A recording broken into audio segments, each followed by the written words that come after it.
నమస్తే చౌరస్తా న్యూస్ కి స్వాగతం. ముందుగా ముఖ్యాంశాలు.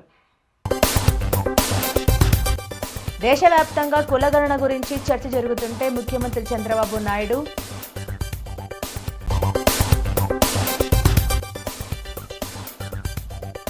పాస్ పుస్తకాల పంపిణీలో నిర్లక్ష్యంపై ముఖ్యమంత్రి చంద్రబాబు నాయుడు సీరియస్.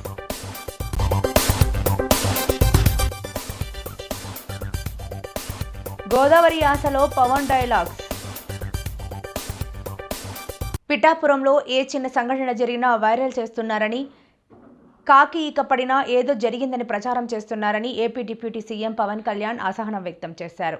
పిఠాపురంలో నిర్వహించిన పిఠా కాపుర సంక్రాంతి మహోత్సవాలు కార్యక్రమంలో మాట్లాడుతూ అవాస్తవాలను వైరల్ చేయడం మానుకోవాలని హితవు పలికారు. శాంతి భద్రతల విషయంలో పోలీసులు కఠినంగా వ్యవహరించాలని సీఎం చంద్రబాబు అనుభవం రాష్ట్రానికి అవసరమని, కూటమి నేతలు పొత్తులను బలహీనం చేసే ప్రయత్నం చేయొద్దని పవన్ కళ్యాణ్ సూచించారు.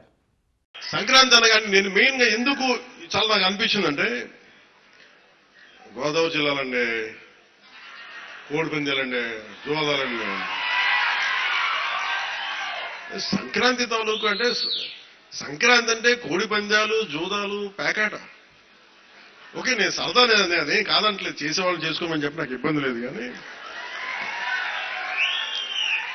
అంటే నేను తెలంగాణ స్నేహితులు కూడా చెప్తా ఉంటాను. హైదరాబాద్ నేను ఇంట్లో ఉంటే, నేను హైదరాబాద్ ఉంటే ఇప్పుడు 10 years బ్యాక్ మేము ఎక్కడికి వెళ్తా అంటే మేము భీమవరం వెళ్ళిపోతా ఉండే, లేదు మేము తూర్పుగోదావరి వెళ్ళిపోతాం. దేనికి అంటే మేము అక్కడ ఈ కోడి పందాలకి ఎంత డబ్బులు వేస్తారు నాకు తెలియదు కూడా తెలియదు. నాకు అప్పుడు అర్థమైంది. అంటే నేను అనేది సంక్రాంతి అంటే కేవలం కోడి పందాలు, పేకాట, జూదం దగ్గరికి పరిమితం అయిపోతే రాంగ్ ఇండికేషన్ అవుతుంది సొసైటీకి. ఇంకెక్కడ వెళ్ళం మనం. అది మార్పు రావాలి అంటే, ఎందుకంటే మన సంస్కృతిని మనం దేనికైతే అసలు మూలం ఎట్లా ప్రారంభం అది మర్చిపోయాం అనుకోండి. ఒకరిని దెబ్బ కొట్టాలి, ఒకరిని సంస్కృతిని, దేశాన్ని వైపౌట్ చేయాలంటే ముందు వాళ్ళ సంస్కృతిని చంపేయడం. సో ఇది సంస్కృతి మూలాల్ని పరిరక్షించడానికి, మర్చిపోకూడదని చెప్పడానికే ఈ వేడుక ఈ రోజున పీఠిక. ఇది మొత్తం రాష్ట్రంలో ప్రతి నియోజకవర్గంలో ఇది అవ్వాలి. ఇది మనకి గోదావరి జిల్లాలో సంక్రాంతి కోడి పందాలు ₹1 చేతులు మారుతాయి అనే మాట పోవాలి. సంక్రాంతి నుంచి భోగి మంటల్లో కలిపేయాలి. సరదాగా చేసుకుంటారో ఏం చేసుకుంటారో వేరే, కానీ అది మటుకు ప్రత్యేకంగా కనిపించదు. ఇది ఆప్యాయతానురాగాల గురించి, పంచే మనస్తత్వం గురించి చెప్పుకోవాలి. ఇందాక మనం చూసిన హరిదాసు కీర్తనల గురించి చెప్పుకోవాలి. గరగ నృత్యాలు, గంగిరెద్దులాటలు, కోలాటలు, భజనల గురించి చెప్పుకోవాలి. అలాగే నవతరానికి మన సాంప్రదాయాల విలువల గురించి, కళారూపాలు, సృజనాత్మక ప్రక్రియల గురించి తెలియాలి. పాసు పుస్తకాల పంపిణీలో నిర్లక్ష్యంపై ముఖ్యమంత్రి చంద్రబాబు నాయుడు సీరియస్ అయ్యారు. ఈ వ్యవహారానికి సంబంధించి అధికారులపై సీఎం ఆగ్రహం వ్యక్తం చేశారు.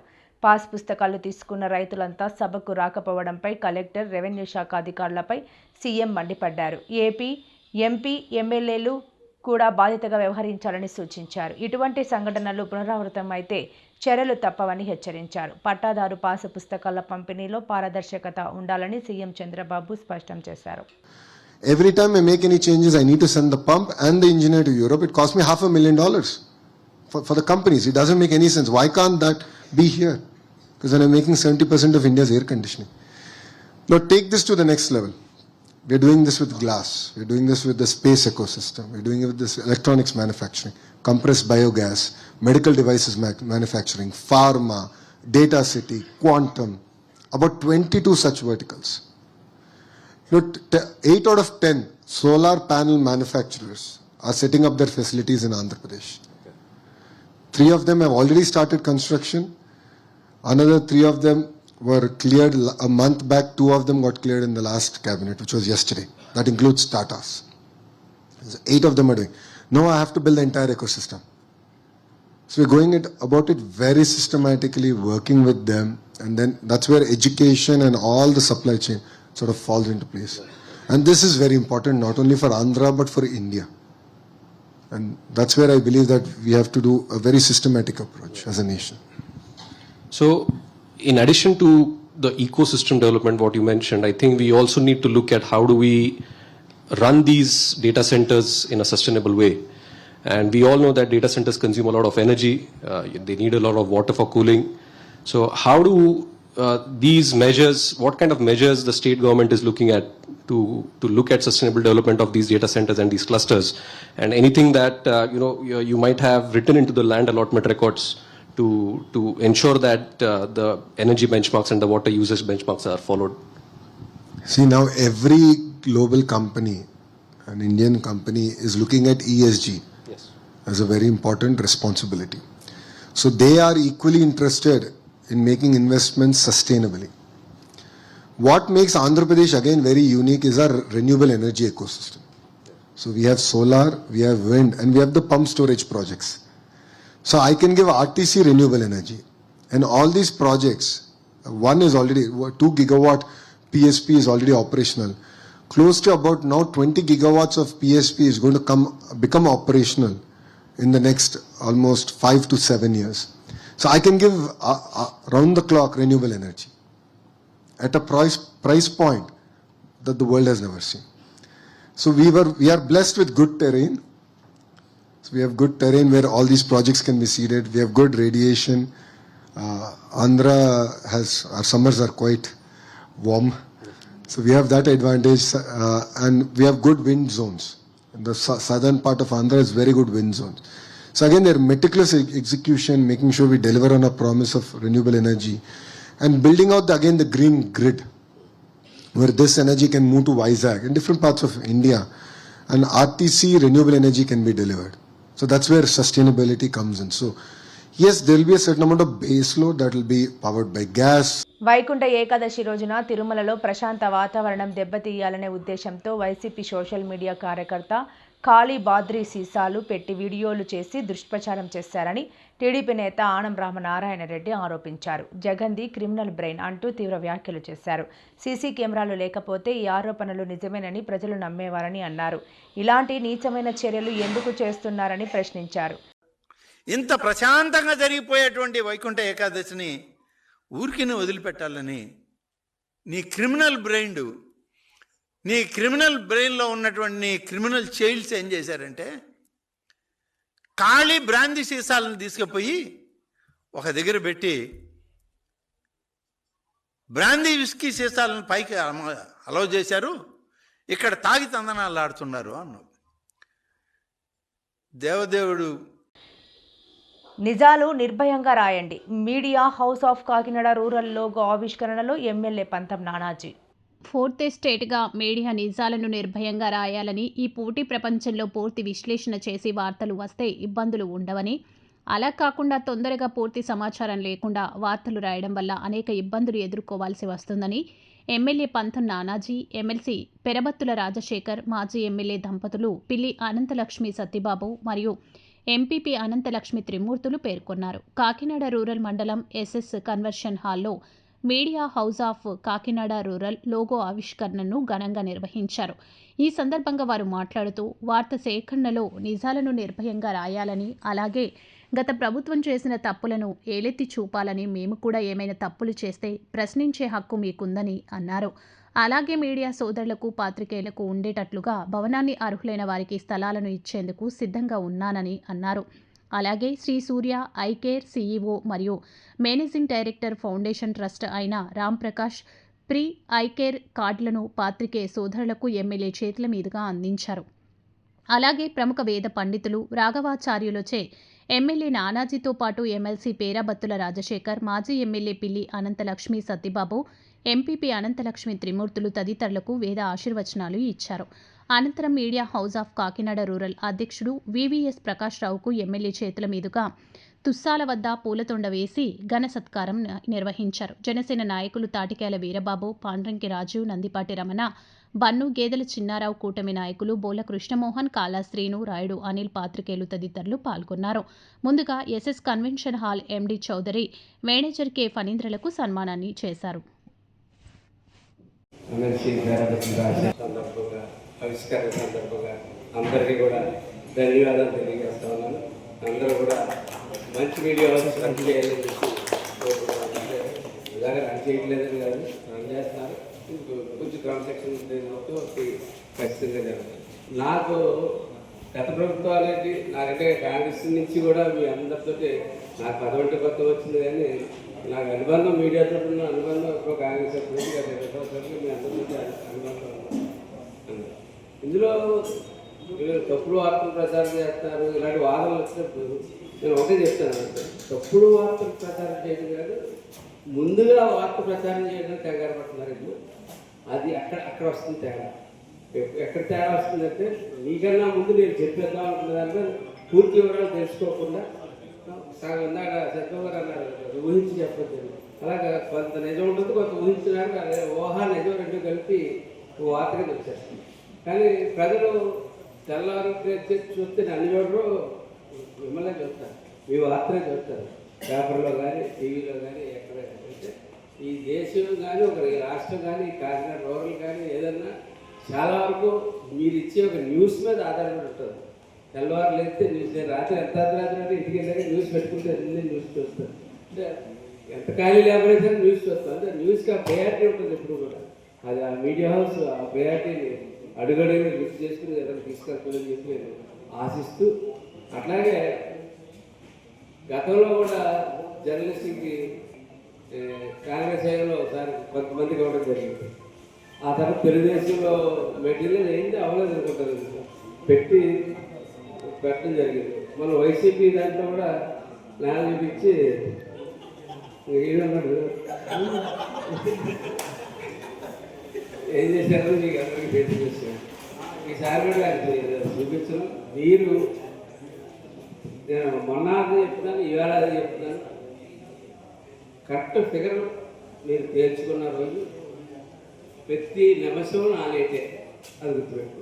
మీరు కరెక్ట్ ఫిగర్ పేర్చి ఇది ఫిగర్ కాకినాడ రోజుల్లో జర్నలిజం ఇది, వీళ్ళు జర్నలిస్టులు అంటే రెండు బ్యాచ్ తప్పలేదు ఉంటాయి, సహజం ఎక్కడ 2-3 బ్యాచ్లు ఉంటాయి. కానీ దానికి కూడా ఒక ఫిగర్ అవ్వకపోతే దాన్ని చేయడం కష్టమైపోతుంది. నేను మొన్న రెవెన్యూతో కూర్చున్నప్పుడు కూడా అది చెప్పాను, మొట్టమొదటిగా వీళ్ళకి ఇచ్చి అక్కడికి వెళ్దామని చెప్పి ఎందుకంటే ఆల్రెడీ కడపలో నేను పూర్తి బాధ్యత తీసుకోవాల్సిన పరిస్థితి వచ్చింది. ఏంటంటే వీళ్ళందరికీ మొండిలో ఇచ్చేసాను. మొండిలో ఇస్తే మొండిలో వాళ్ళ లోకల్ పీపుల్ ఒప్పుకోవట్లేదు, వీడు ఆడ కాపీ చేయలేదు, ఆడ చేయను. అందుకని ఒక డిసిషన్ తీసేసుకుని వాళ్ళని మొండిలో తీసేసుకొని వేరే ప్లేస్ వెళ్దామని చెప్పి డెసిషన్. అలాగే బోర్డు డెసిషన్ తీసుకుంటేనే కొన్ని పనులు చేయగలుగుతాం. ఆ విషయంలో మటుకు మా కూటమి ప్రభుత్వంలో మా సహకారాలు ఎప్పుడు ఉంటాయి బాబు. మేము బయటకి సిద్ధంగా కనపడినందుకు లోతుగా లోపలే ఉంటాం కాబట్టి మేము బాగానే ఉంటాం. మీకు కూటమి మీకు ఖచ్చితంగా మిమ్మల్ని గుర్తిస్తుంది జరిగింది. అలాగే మొన్న డిఎల్డీ ఆఫీసు కొత్త ఆఫీస్ పెట్టిన దాంట్లో మీకు నేను ఆల్రెడీ చెప్పాను, మీ ఆఫీసు మీరే అవకాశాలు లెక్కెట్టుకుంటున్నారు. ఎన్ని లెక్కెట్టుకుంటున్నారు మీకు తెలుసు. లెక్కెట్టుకుంటున్నారు, అది మీకు తాత్కాలికంగా ముందు మీకు ఆఫీస్ అయితే ఏర్పాటు చేయడానికి తీసుకోవడం తప్పకుండా తీసుకెళ్తాను. అలాగే నిజాన్ని నిర్భయంగా తెలియజేయమని నేను కూడా కోరుతాను. ఎందుకంటే ఇప్పుడు నిజాలే కాదు, పాత నిజాలు కూడా తగ్గి తీసి అన్ని నిజాలని నిర్భయంగా ఇప్పుడు నిజాలే అప్పుడు నిజాలు కూడా బయటకు తీసి ఖచ్చితంగా మీరు చూపిస్తారని ఆశిస్తూ, మీరు పెట్టుకున్న అందమైన పేరు మీడియా హౌస్, ఈ హౌస్కి ఏదో ఒక సెన్సేషన్ జరిగితేనే ఇది రాష్ట్ర వ్యాప్తంగా కానీ ఎక్కడ కానీ గుర్తులేదు. సెన్సేషన్ చేయండి, నా మీద వల్ల ఎవరైనా సెన్సేషన్ చేయడం, సెన్సేషన్ చేసి చూపించిన రోజు డెఫినెట్గా మీ మీడియాస్తో మంచి పేరు వస్తుందని చెప్పి తెలియజేసుకుంటూ, అలాగే ఎన్నికైన ప్రకాష్ గారికి ధన్యవాదాలు, ప్రెసిడెంట్ గారు రెడీ అందరికీ కూడా ధన్యవాదాలు తెలియజేసుకుంటూ, మంచి టీంలు అనుకున్నారు.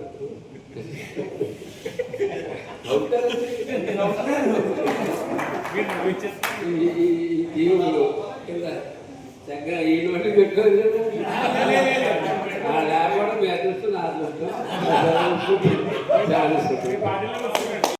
కాకినాడ రూరల్ రమణయ్యపేట శ్రీరామ్ డ్రైవింగ్ స్కూల్లో ఆకలి ఫౌండేషన్ ఫౌండర్ డ్రైవింగ్ స్కూల్ అధినేత పెంకే గోవిందరాజులు గోపి జన్మదిన వేడుకలు పురస్కరించుకుని రెడ్ క్రాస్ ఆధ్వర్యంలో రక్తదాన శిబిరం నిర్వహించారు. ఈ కార్యక్రమానికి ముఖ్య అతిథులుగా చేయూత సంస్థ ఫౌండర్ రవికుమార్, పెంకే దుర్గాప్రసాద్ హాజరయ్యి రక్తదాన శిబిరాన్ని ప్రారంభించారు. ఈ సందర్భంగా వారు మాట్లాడుతూ ప్రస్తుత రోజుల్లో వేడుకలు అనగానే గుర్తొచ్చేది జల్సాలు, మద్యం పార్టీలు చేసుకునే ఈ రోజుల్లో తనకున్న ఆకలి ఫౌండేషన్ ద్వారా రక్తదాన శిబిరాన్ని ఏర్పాటు చేసి పలువురి ప్రాణాలు కాపాడే కార్యక్రమాలు చేయడం హర్షణీయమన్నారు. భవిష్యత్తులో మరిన్ని సేవా కార్యక్రమాలు చేయాలని వారు ఆకాంక్షించారు. అనంతరం కేక్ కట్ చేసి అభిమానులతో సంబరాలు జరుపుకున్నారు. వెంకే గోపి గారి ఆధ్వర్యంలో మరి వారి పుట్టినరోజు సందర్భంగా ఆకలి ఫౌండేషన్ ఆధ్వర్యంలో ఈరోజు మెగా రక్తదాన శిబిరాన్ని ఏర్పాటు చేయడం జరిగింది. ప్రధానంగా ఇక్కడ మరి తలసేమియా చిన్నారులకి మరి జీవితాంతం రక్తం ఎక్కించుకునే ఎవరైతే ఇబ్బందుల్లో గురవుతున్నారో మరి వెంకే గోపి వినూత్నమైన ఆలోచనతో ఆయన పుట్టినరోజు సందర్భంగా ఈ చిన్నారులకి అండగా నిలవాలని మరి ఈ రోజున రక్తదాన శిబిరం ఏర్పాటు చేయడం, మరి దీనికి స్వచ్ఛందంగా వారి స్నేహితులు వచ్చి అత్యధిక సంఖ్యలో రక్తదానం చేయడం అనేది నిజంగా హర్షించదగ్గ విషయం. ఇలాంటి వ్యక్తుల్ని మరి కాపాడుకోవాల్సిన బాధ్యత ఉంది. మరి వెంకే గోపి గారు ఇలాంటి పుట్టినరోజులు ఎన్నో జరుపుకోవాలని, మరి ఈ రక్తదానం ఒకటే కాకుండా అనేక మందికి కాకినాడ పరిధిలో ఉన్న వారికి సేవా కార్యక్రమాలు చేయడం ఆయన యొక్క నైజం. మరి అన్నదానం అవ్వచ్చు, ఆపదలో ఉన్నవారికి తక్షణమే స్పందించి తనకు తోచిన రీతిలో తనకు వచ్చిన కష్టార్జితంలో కొంత మొత్తాన్ని సమాజానికి ఉపయోగించే వ్యక్తి మరి పెంకే గోపి అని ఈ సందర్భంగా తెలియజేస్తూ మరి పెంకే గోపి గారికి మన కాకినాడ ప్రజలందరి తరఫున మన అందరి యొక్క ఆశీస్సులు వారికి ఉండాలని, వారు ఇలాంటి పుట్టినరోజు ఎన్నో జరుపుకోవాలని, మరి ఆయు ఆరోగ్యాలతో అష్ట ఐశ్వర్యాలతో వర్ధిల్లాలని చేయూత సంస్థ తరఫున కోరుకుంటున్నాం.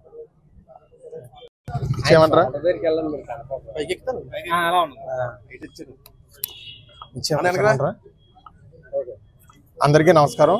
ఈరోజు కాకినాడ సర్పవరం జంక్షన్ నందు శ్రీరామ్ డ్రైవింగ్ స్కూల్ ఆధ్వర్యంలో పెంకే గోపి గారి పుట్టినరోజు వేడుకలు జరపడం జరిగింది. దీనికి ప్రధానమైన కారణం ఏంటంటే ఆకలి ఫౌండేషన్ ద్వారా తన అనేక సేవా కార్యక్రమాలు చేస్తూ ఎవరికి ఏ క్షణం బ్లడ్ అవసరమైనా, అదేవిధంగా ఎవరైనా ఆకలితో అలమటించినా కూడా తక్షణమే స్పందించి వారి ఆకలి తీర్చడంలో మన పెంకే గోపి గారు ప్రధానమైన పాత్ర పోషిస్తున్నారు. ఈరోజు తన పుట్టినరోజు సందర్భంగా రెడ్ క్రాస్ వారి ఆధ్వర్యంలో తలసేమియా పిల్లలకి బ్లడ్ అనేది దొరకడం చాలా ఇబ్బందిగా ఉండడం చేత ఈరోజు ఒక రక్తదాన శిబిరం ఏర్పాటు చేయడం, దానికి ప్రధానంగా వారి స్నేహితులు స్వచ్ఛందంగా ఈరోజు ఈ కార్యక్రమాన్ని విజయవంతం చేయడం చాలా ఆనందకరమైన విషయం. దీనికి మరొకసారి పెంకే గోపి గారికి జన్మదిన శుభాకాంక్షలు తెలియజేస్తున్నాం. దేశవ్యాప్తంగా కులగణన గురించి చర్చ జరుగుతుంటే ముఖ్యమంత్రి చంద్రబాబు నాయుడు గారు 2024 ఎన్నికలకు ముందే స్కిల్ సెక్షన్స్ అనే వినూత్న ఆలోచనను తీసుకువచ్చారు. యువతలో ఉన్న నైపుణ్యాలను గుర్తించి వారికి ఉపాధి కల్పించడమే దీని ముఖ్య ఉద్దేశం. ఒక లెటర్ ఒకటి ఇచ్చి మీరు చదువుకొని ఇది కరెక్ట్గా ఉందంటే అది కూడా మీది కూడా మళ్ళీ ఈకేవైసీ కూడా తీసుకొని మీది కరెక్ట్గా ఉందంటే అవి ప్రింటింగ్ పంపిస్తారు. ప్రింటింగ్ పంపించిన తర్వాత మళ్ళీ ఆ ప్రింట్తో వస్తే పుస్తకాలు వస్తాయి, అవి కూడా మీ దగ్గర తీసుకొస్తారు, మళ్ళా చదివినిపిస్తారు. ఒకవేళ కానీ చదివిన దాంట్లో లోపాలుంటే ఆ పుస్తకం ఇవ్వడానికి వీలు లేదు. నేను ఈరోజు మీకు ఇస్తున్నానంటే నిన్నటి వరకు జరిగిన ట్రాన్స్ఫర్స్ అన్నీ కూడా రిజిస్ట్రేషన్స్ అన్నీ పరిగణలో తీసుకొని నాకు ఎంత డబ్బులైనా పర్వాలేదు లేటెస్ట్ పాస్బుక్ మీకు ఇచ్చే బాధ్యత ఈ ప్రభుత్వం తీసుకుంటామని మీ అందరికీ హామీ ఇస్తున్నా. దీనివల్ల మీకు ఒక భరోసా, ఒక భద్రత వచ్చే పరిస్థితి వస్తుంది. ఇంకో పక్క నేను ఒక కార్యక్రమానికి శ్రీకారం చుట్టా. సంవత్సరం కాల పరిమితి పెట్టుకున్నా. 12 నెలలు వీళ్ళకి టైం ఇచ్చాను. ప్రతి నెల 1వ తారీఖు పింఛన్లు ఇవ్వాలి. పేదల సేవలో కార్యక్రమం ఉంది. 2వ తారీఖు నుంచి ఈ కార్యక్రమం ప్రారంభమవుతుంది. 2 నుంచి 9 వరకు ఇస్తారు. 9వ తారీఖు నేను వస్తాను. ఒక ఊర్లో నేను చూస్తాను, ఇప్పుడే చూసా. ఈరోజు నాకు తృప్తిగా లేదు.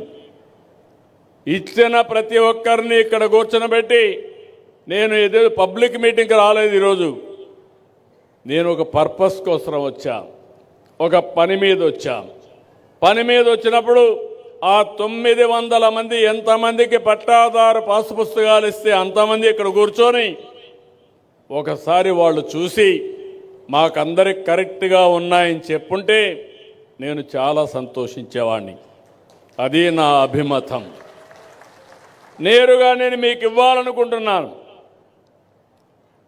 నేను అన్నీ ఇవ్వలేను కాబట్టి గ్రామ సభలు పెట్టి ప్రజా సమక్షంలో ఈ పుస్తకాలు ఇవ్వాలనుకుంటున్నా.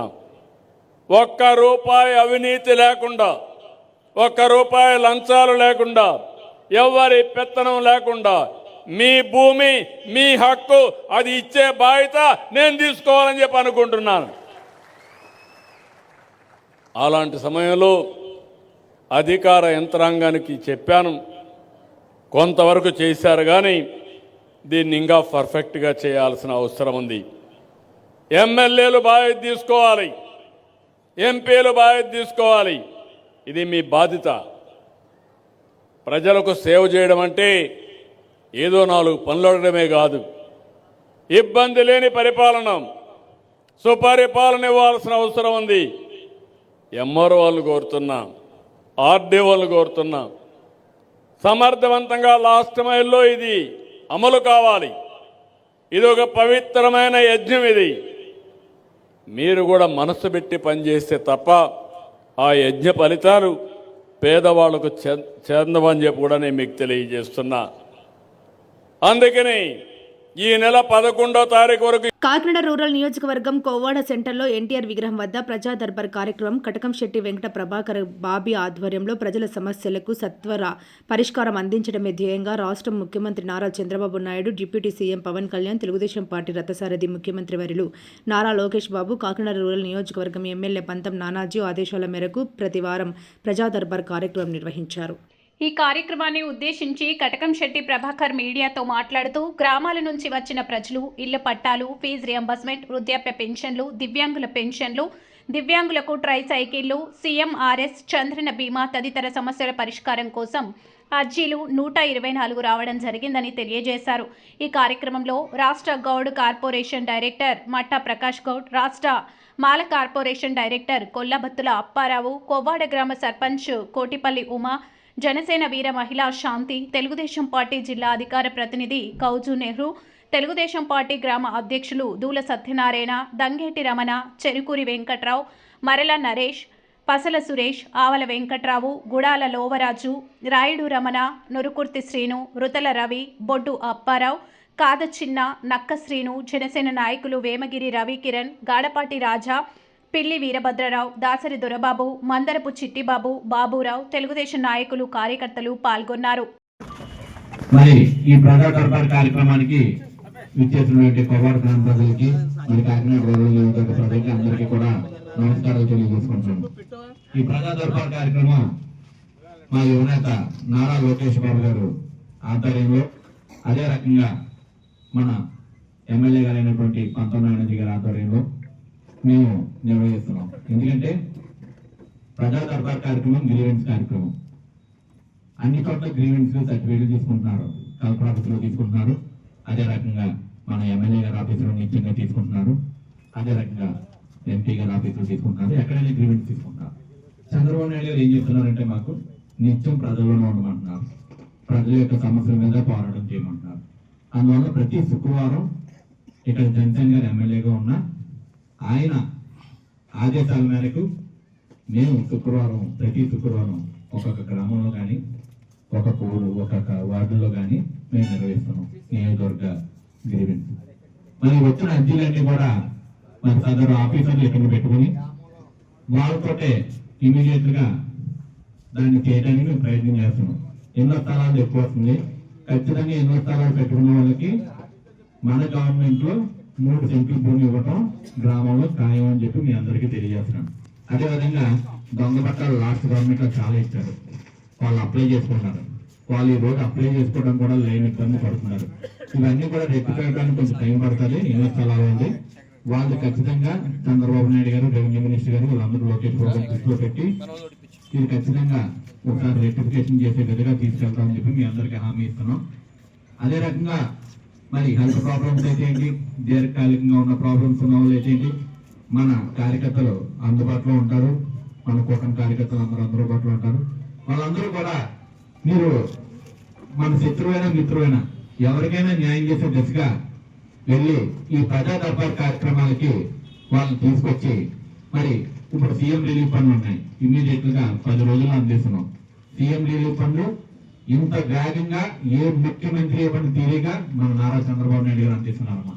సీఎం రిలీఫ్ ఫండ్ మనం అప్లై చేసిన వెంటనే కులం మాత్రం తేడా లేదు, అతను ఏ పార్టీ అనేది తేడా లేదు.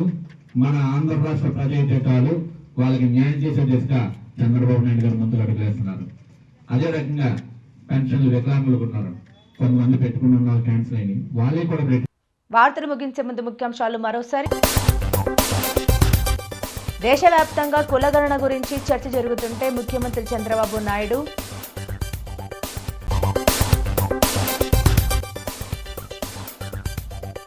పాస్ పుస్తకాల పంపిణీలో నిర్లక్ష్యంపై ముఖ్యమంత్రి చంద్రబాబు నాయుడు సీరియస్.